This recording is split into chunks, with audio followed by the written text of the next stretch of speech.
구약의 말씀입니다. 전도자가 이르되 헛되고 헛되며 헛되고 헛되니 모든 것이 헛되도다. 나 전도자는 예루살렘에서 이스라엘 왕이 되어 마음을 다하여 지혜를 써서 하늘 아래서 행하는 모든 일을 연구하며 살핀즉 이는 괴로운 것이니 하나님의 인생들에게 주사 수고하게 하신 것이라. 내가 해 아래서 행하는 모든 일을 보았노라. 보라, 모두 다 헛되어 바람을 잡으려는 것이로다. 내가 해 아래서 내가 한 모든 수고를 미워하였노니 이는 내 뒤를 이을 이에게 남겨주게 됨이라. 그 사람이 지혜자일지 우매자일지야 누가 알랴마는 내가 해 아래서 내 지혜를 다하여 수고한 모든 경과를 그가 다 관리하려니 이것도 헛되도다. 이러므로 내가 해 아래서 한 모든 수고에 대하여 내가 내 마음에 실망하였도다. 어떤 사람은 그 지혜와 지식과 재주를 다하여 수고하였어도 그가 얻은 것을 수고하지 아니한 자에게 그의 몫으로 넘겨주리니 이것도 헛된 것이며 큰 악이로다. 사람이 해 아래서 행하는 모든 수고와 마음에 애쓰는 것이 모든 소득이 있으랴. 일평생에 근심하며 수고하는 것이 슬픔이랴.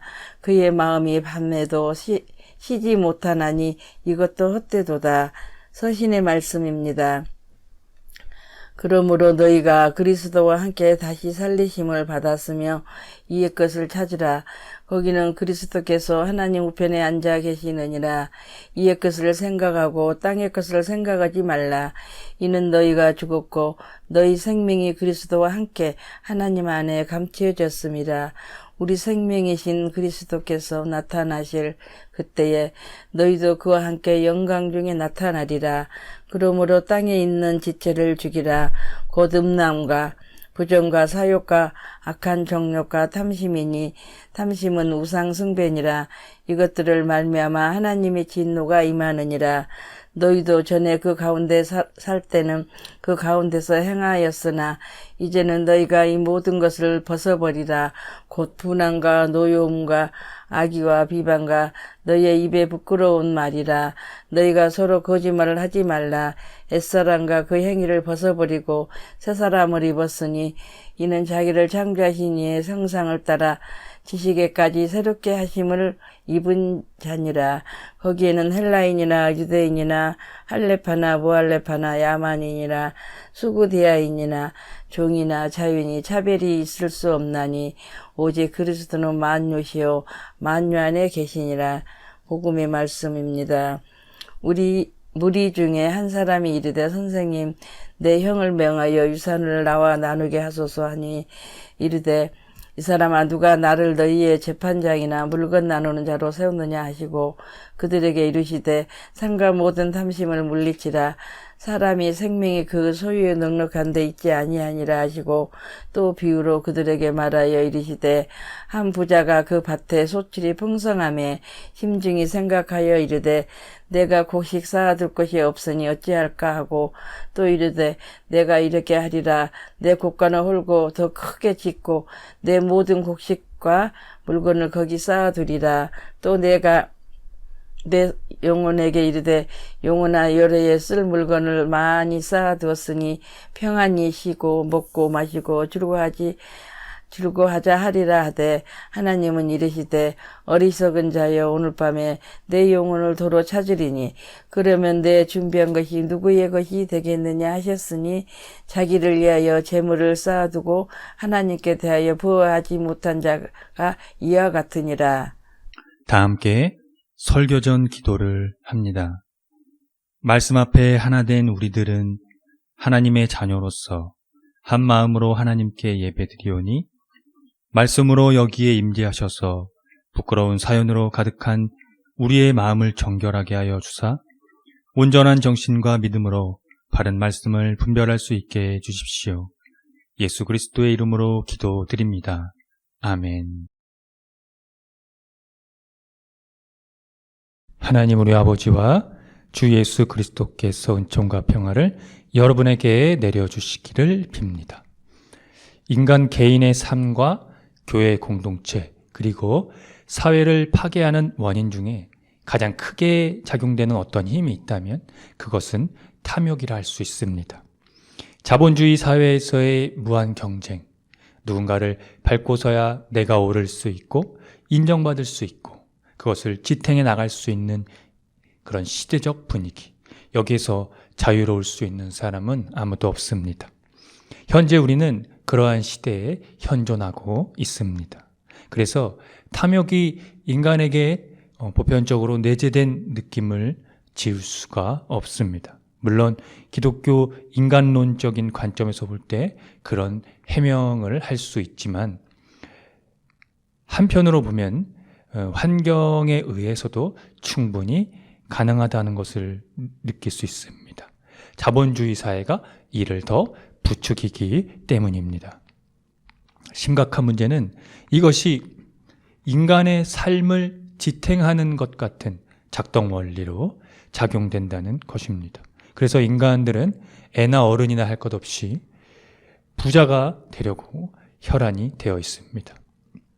삶에서 탐욕이란 원동력을 놓지 못하는 이유가 그것입니다. 왜 그럴까요? 불안하기 때문입니다. 또는 그 탐욕이란 욕구가 그만큼 달콤하기 때문입니다. 원래 없었던 사람들은 불을 손에 넣으려는 것이 목적이고 원래 가진 것이 많았던 사람들은 더 채우려는 것이 목적입니다. 이 두 가지가 모두에게 적용이 된다는 것입니다. 성서는 여기에 대해 뭐라고 말을 하고 있을까요? 결론적으로 말씀드리면 탐욕을 버리고 하나님 나라를 지향하라는 것이 그것입니다. 너무 추상적입니다.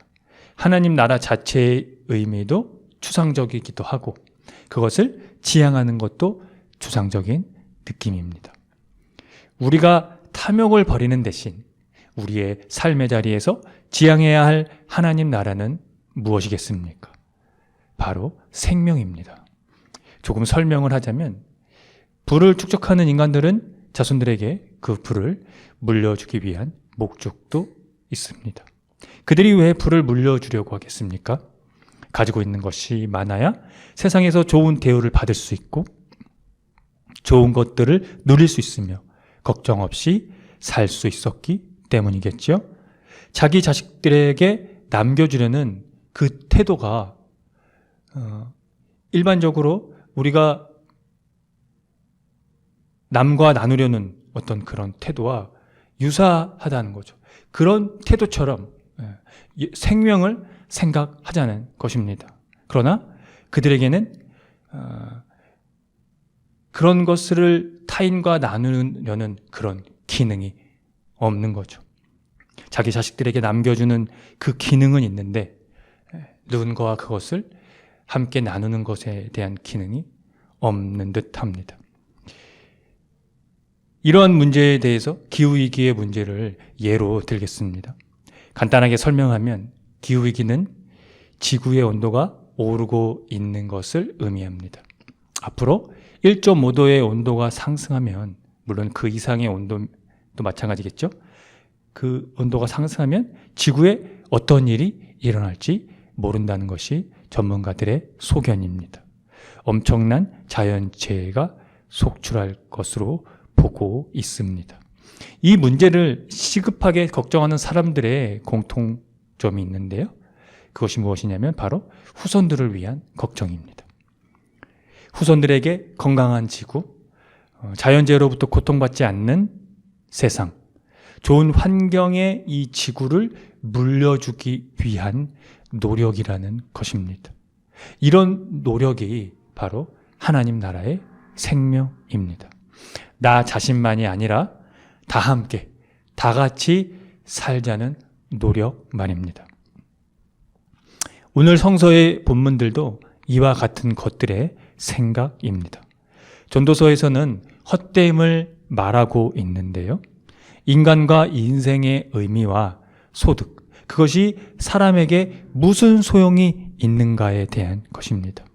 현명한 사람이 지혜를 다 짜내어서 열심히 일해서 쌓아 올린 것을 죽음에 피할 수 없는 저항에 부딪혀 그가 이룬 것이 어리석은 다른 사람이 취할지도 모른다는 걱정 때문에 열심히 노력한 것이 무슨 의미가 있는지 그것에 대한 것입니다.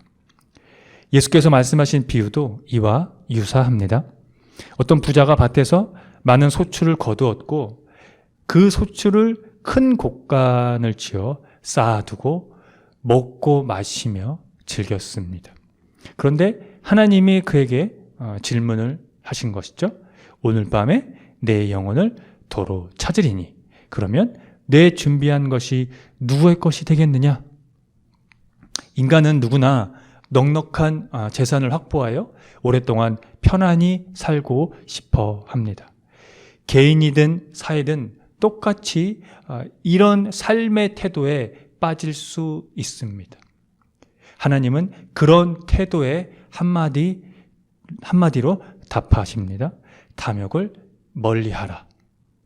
재산이 차고 넘치더라도 사람의 생명은 거기에 달려있지 않다는 것입니다. 골로새서의 저자도 이에 대해 한마디 거둡니다. 땅에 있는 지체를 죽이라. 곧 음란과 부정과 사욕과 악한 정욕과 탐심이니 탐심은 우상 숭배니라. 탐욕이 우상 숭배라는 해석으로까지 나아갑니다. 우상 숭배는 구약에서 매우 민감한 부분입니다. 여기서 저자가 그 둘을 같은 선상에 놓고 있는 것은 탐욕이 결과적으로 하나님의 생명을 파괴하는 것이기 때문입니다. 골로새서 저자는 이를 극복할 수 있는 삶을 제시하고 있는데요. 땅에 있는 것을 생각하지 말고 위에 있는 것들을 추구하는 것이 그것입니다. 이런 새로운 삶의 근거는 예수 그리스도의 죽음과 부활입니다. 그 사실에 동참하는 사람들은 인간적인 것들에 대해서 죽었고 하늘에 오르시어 하나님 아버지 우편에 앉아 계신 그리스도를 통해 살리심을 받았습니다.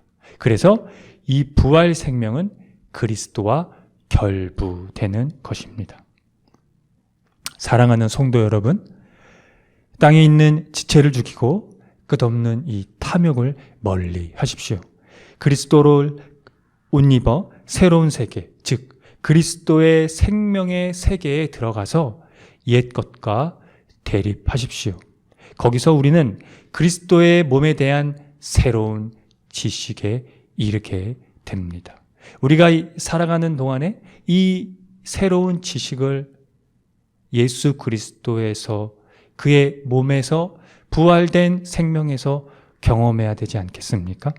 새 생명, 새 사람, 그리스도의 옷은 단순히 기성복이 아니라 삶의 수행을 통해 언제나 새롭게 맞추어지는 것을 의미합니다. 껍데기가 아니라 끊임없이 성장하는 생명의 인격이 그것입니다. 그것이 바로 하나님에 대한 부요입니다. 함께 기도하겠습니다.